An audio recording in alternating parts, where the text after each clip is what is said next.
Hello WhatsApp, কী অবস্থা? যে যেখান থেকে শুনছেন ভালো আছেন? তো আজকের দরবারের বিষয়টা হয়েছে যে তোর প্রাইমারি শিক্ষক নিবন্ধন। জাগো জাগো স্বপ্ন হয়েছে যে প্রাইমারি শিক্ষক নিবন্ধন এগুলোকে ভালো একটা সুযোগ হয়েছে, ভালো একটা সুবিধা হয়েছে যে আপনার 19তম নিবন্ধন। 19তম নিবন্ধনটা আপনার সম্ভবত জানুয়ারি মাসে ছাইরা দিবে।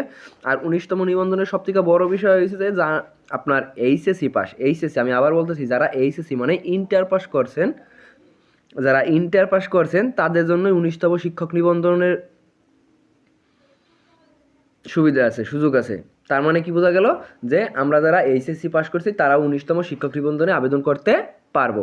তো 19তম শিক্ষক নিবন্ধনের সার্কুলার হয়তো বা জানুয়ারি মাসেই ছাইরা দিবে, অথবা ডিসেম্বরেও ছাড়তে পারে। তবে ডিসেম্বরের থেকে জানুয়ারি মাসে ছাড়ারই একটা প্রবল সম্ভাবনা আছে, যতদূর পর্যন্ত আমরা লিঙ্কে পাইছি।